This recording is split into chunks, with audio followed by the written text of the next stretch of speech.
And welcome to Aditya Himati classes. आज हम class 12th के पोएम, इंग्लिश के poem the thing of beauty करने जा रहे हैं और इसको हम डिटेल में समझते हैं क्या है। So thing of beauty joy for ever, और इसने जॉन कीट ने लिखा था इसे। A thing of beauty joy for ever, its lovingness increases, it will never pass into nothingness but will keep a bower quiet for us and a sleep full of sweet dream and health and quiet breathing. देखो poet क्या बोल रहा है कि कोई भी सुंदर चीज़ जो विच जिसको हम हमेशा के लिए एंजॉय कर सकते हैं, कोई अगर सुंदर चीज़ है तो, और इसका सुंदरता कभी कम नहीं होता है, ना कभी ये नथिंगनेस में नहीं पहुंचता है, यानी कि सुंदरता एकदम ख़त्म नहीं हो जाता है, बट विल कीप, और दिन पे दिन उसका सुंदरता बढ़ते जाता है। और ये इस तरह का इसको कंपेयर किया गया बावर क्वाइट फॉर अस, ऐसा शेडी ट्री जो कि हमें एक तरह से छाया देता है, एक तरह से साउंड स्लीप देता है, एक तरह से स्वीट ड्रीम देता है और गुड हेल्थ प्रोवाइड करता है। तो इसी तरह से जो नेचर है, नेचर जैसे कि यहाँ पे ट्री एज एग्जांपल लिया हुआ, वो हमें हमें स्वीट ड्रीम्स, साउंड हेल्थ और गुड स्लीप प्रोवाइड करता है। उसी तरह से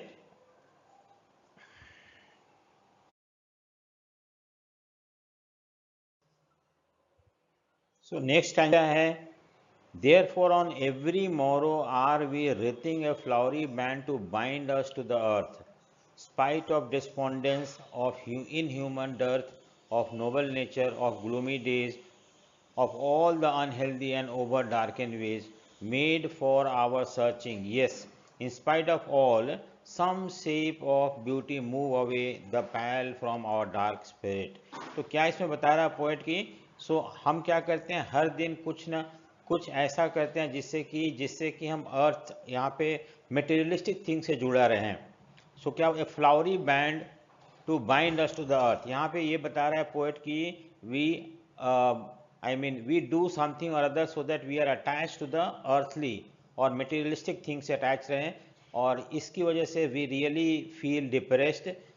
हमारे अंदर वो इन ह्यूमन डर्थ, और हमारे नोबल रह जाता है जो कि ब्यूटी को प्रेज कर सके, जो नेचर को, and that is the reason why there the days are gloomy. Gloomy मतलब सैड होता है।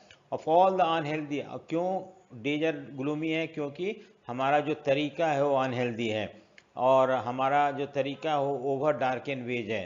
So made for our searching, और इस तरह से we are actually searching in a wrong way the beauty.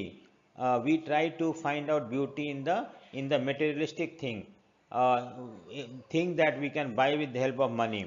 Yes, लेकिन इन सब के बावजूद भी some shape of beauty move away the pale from our dark spirit, लेकिन इसके बावजूद भी, इस तरह का लोगों के सोच के बावजूद भी, इस तरह का इन ह्यूमन नेचर के बावजूद भी कुछ ब्यूटी जो है, जो कि हमें हमारे एटमॉस्फेयर में, हमारे यहाँ, हमारे अर्थ पे, जो कि हमें हमें इस डार्क स्पिरिट से हम ये ये सैडनेस है उससे बाहर निकालने की कोशिश करता है। वो है क्या?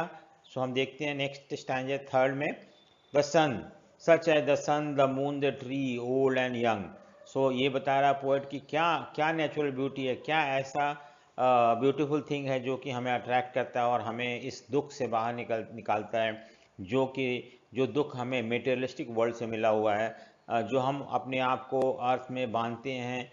यहाँ पे अर्थ इन द सेंस कि मेटेरियलिस्टिक थिंग में अपने आप को एसोसिएट करते हैं, and we try to find out happiness out of it. वो उसके but this actually has made our life depressed. There is gloomy and sadness everywhere because we try to find beauty in the materialistic thing.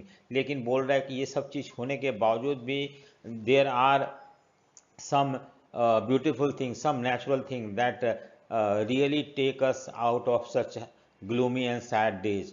ठीक है, तो क्या है वो चीज़? सन है, moon है, ट्रीज, ओल्ड है, ये सारे चीज़ है जो कि हमें young sprouting of shady bones for simple sheep. तो ये बोल रहा है कि सन मून जो है ये नेचुरल ब्यूटी है, ये नेचर जो हमें ब्यूटी प्रोवाइड करती है। ट्रीज जो ये ओल्ड एंड यंग, जो कि जिनके टहनियाँ फैल रही हैं, और एक तरह से एक शेडी प्लेस प्रोवाइड करते हैं जहाँ पे कि शीप जो है वो आराम से रह सकता है। जैसे डैफोडिल जो है एक फ्लावर होता है उसके बारे में, with the green world they live in. तो क्या बोल रहा है कि जो डैफोडिल्स होते हैं या जो फ्लावर्स होते हैं जो इंग्लैंड में पाए जाते हैं वो ग्रीन वर्ल्ड में रहते हैं, specially in those area where there is greenery everywhere and वहाँ पे नदी क्लियर रिल्स मतलब छोटे नदी, स्मॉल स्ट्रीम जो है वो बह रहा है, और मेक, और ये एक तरह से वो आसपास के एरिया को कूल कर देते हैं जहाँ पे कि रहना अच्छा लगता है। और गेनेस द हॉट सीजन, हालांकि देयर इज हॉट सीजन उसके बावजूद भी the area where there is small river, greenery everywhere, forest, daffodils, so all ये सारे चीज़ जो होता है आसपास के एरिया को कूल कर देता है, and in this way we can live there peacefully. So यहाँ पे क्या बोल रहा है कि नेचर जो है वो हमें ये सारी चीज़ प्रोवाइड करता है। ये है natural beauty, that if we are attracted towards them then certainly we feel better than just attracting our self to materialistic thing. ठीक है, so the mid forest brake, यहाँ पे ये ऐसा एरिया जहाँ पे कि फॉरेस्ट है पूरा फैला हुआ है, वहाँ पे क्या है, rich with sparkling of fair musk rose bloom. क्या बोल रहा है कि जो फॉरेस्ट एरिया है वहाँ पे हम देखते हैं कि मस्क रोज जो है ब्लूम होता है, एक तरह का रोज है जो कि खिलता है वहाँ पे, and such too is a grandeur of doom. और ये क्या है, we have imagine for our mighty deed. तो ग्रैंडियर ऑफ डूम मतलब यहाँ पे ये बोल रहा है कि बहुत सारे ऐसे लोग हैं, किंग है, या बहुत सारे जिन्होंने अपने लाइफ को सेक्रीफाइस कर दिया है for the sake of protecting their own people. और ऐसे लोग जो हैं, डूम्सडे मतलब जिस दिन क्रिश्चियन मैथोलॉजी में ऐसे लोगों को जजमेंट डे बोलते हैं, उस दिन ऐसे लोगों को अप्रेज किया जाता है, ऐसे लोगों को अवार्डेड होता है बाय द गॉड।